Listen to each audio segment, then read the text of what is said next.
সবাইকে good morning and welcome back to my new vlog. কেমন আছো সকলে? আশা করছি সকলে খুব ভালো আছো, আমিও খুব ভালো আছি। আজকে সকালটা শুরু করলাম একটা ডাব খেতে খেতে। তো আজকে ছিল আমার বাপি আর মার বিবাহবার্ষিকী। তো বিবাহবার্ষিকীর জন্য বাপি আর মা দুজনে মিলে আজকে আমাদেরকে ট্রিট দেবে। আমার বাপি প্রধানত সবসময় মনে করে বাড়িতে যে কোনো অনুষ্ঠানে রান্না বান্না এবং যে কোনো অনুষ্ঠান সেলিব্রেশন করাতে আমার বাপি ভীষণ বেশি পছন্দ করে। ওই জন্য আমরা কখনোই কোনো রেস্টুরেন্টে গিয়ে তেমন কিছু করি না। আর এখন এখানে বাপি রান্না করছে আমাদের জন্য মাটন বিরিয়ানি। তো মাটন বিরিয়ানির আগে এই যে আমি যেহেতু মাটন খাই না, তাই আমার জন্য একটু চিকেনও নিয়ে এসেছিলো। আর এখানে দেখো মা বাপির দেয়া ফার্স্ট গিফটটা কিন্তু পরে নিয়েছে। বিমাকে অনেক কিছু দিয়েছে, তার মধ্যে দুটো নাইটি, শাড়ি, ব্লাউজ, গোলাপ সবই ছিল।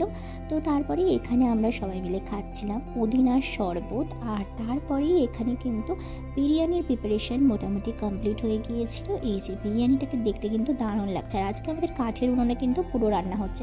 তো আর মা আর বাপি রান্নাবান্না দেখে চলে গেলাম ঘরে, স্নান দান সেরে বেশ কিছুক্ষণ করে নেব হলো ঠাকুরের নাম জপ। এটা আমার সকাল এবং রাত্রির প্রতিদিনেরই একটা নিয়ম।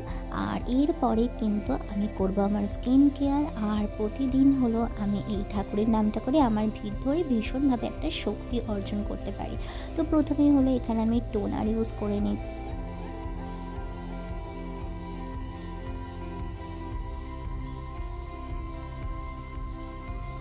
আমাদের বাড়িতে বছরে অনেক রকমের অনুষ্ঠান লেগেই থাকে, যেমন আমাদের সবার জন্মদিন, বাপিমার অ্যানিভার্সারি, দিদি জয়বাবুর অ্যানিভার্সারি। এছাড়া আমাদের বাড়িতে অনেক রকমের পুজো, আচ্ছা আর তাছাড়া টুকটাক খাওয়া দাওয়া আমাদের মধ্যে চলতেই থাকে। তো তারপরেই দেখো এখানে আমি সানস্ক্রিন লাগিয়ে নিয়েছি। আর আমি কিন্তু এটা ইউজ করি বায়োটিকের যে ক্যারটের যে সানস্ক্রিনটা, সেটা ভীষণ ভালো একটা সানস্ক্রিন, একদমই হোয়াইট কাস্ট দেয় না আর ভীষণ লাইট ওয়েট। তারপরেই কিন্তু আমিও বাপি আর মার এই বিবাহবার্ষিকী উপলক্ষে বাপির থেকে পেয়ে গিয়েছিলাম এই সুন্দর কাপ্তানটা। জানিও এই কাপ্তানটা কেমন। আর তারপরে আমার একটা বদ অভ্যেস আছে, আমি বাড়ি থাকি বা বাইরে সবসময় আমি পারফিউম ইউজ করতে ভীষণ ভালোবাসি।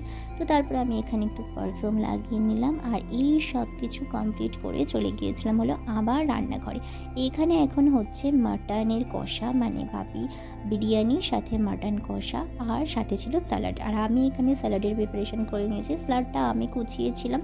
আর আমাদের বাড়িতে সবসময় স্যালাড এইভাবেই খাওয়া হয়। এর সাথে একটু লেবু চেপে নিয়ে হালকা একটু লবণ দিয়ে এটাকে একটু ভালো করে মেখে নিয়ে তারপর ওটা আমরা ভাতের পাতে খাই। আর ওটা দারুণ টেস্ট হয়। তারপরে দেখতে দেখতে চলে এসেছিলো আর্য। আর আর্য এসে গোটা বিরিয়ানির কড়াইটা কিন্তু নিয়ে ঘরে চলে আসলো। আর এখানে দেখো বিরিয়ানিটাকে দেখতে কিন্তু ভীষণ লোভনীয় হয়েছিল, ভীষণ টেস্টিও হয়েছিল, দারুণ খেতে হয়েছিল।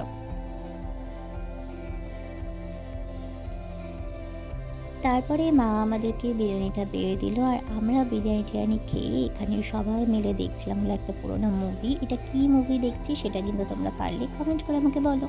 ছোটোবেলায় আমরা কম বেশি সবাই এই মুভিটা দেখতে অনেক বেশি পছন্দ করতাম। আমার তো এখনও পর্যন্ত ভীষণ ভালো লাগে।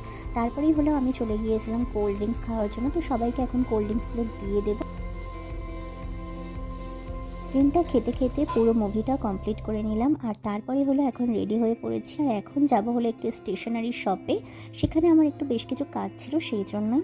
আর আজকে আমার পুরো ভিডিওতে তোমরা নিশ্চয়ই অনেক রকমের আওয়াজ শুনতে পাচ্ছ। আসলে ব্যাকগ্রাউন্ডে প্রচুর নয়েজ হচ্ছে, কারণ হলো চারি সাইডে যেহেতু বিয়ে বাড়ি ঠাড়ি চলছে, ওই জন্যই আর কি এই অবস্থা।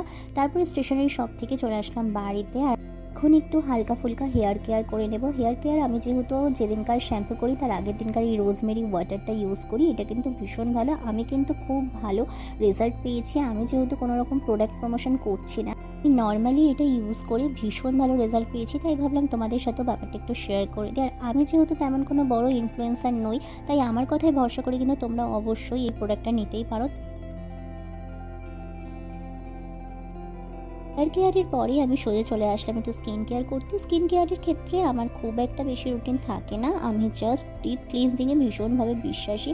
আমি ভীষণভাবে ভালোভাবে ক্লিনিং করি, কারণ আমি প্রথমে হলো 2 রকমের ক্লিনজার ইউজ করি, তারপরে কিন্তু ফ্রেশ ওয়াশ দিয়ে আমার স্কিনটাকে খুব ভালো করে আমি ক্লিন আপ করে নিই।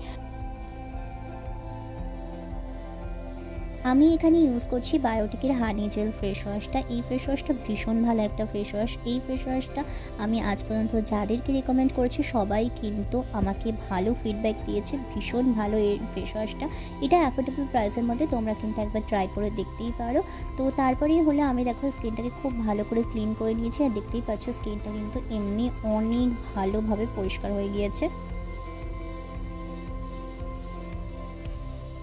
লিপ স্ক্রাব হিসাবে আমি ইউজ করি কিন্তু জোভিসের একটা লিপ স্ক্রাব। এটাও কিন্তু ভীষণ ভালো একটা লিপ স্ক্রাব, তোমরা চাইলে একবার ট্রাই করতেই পারো।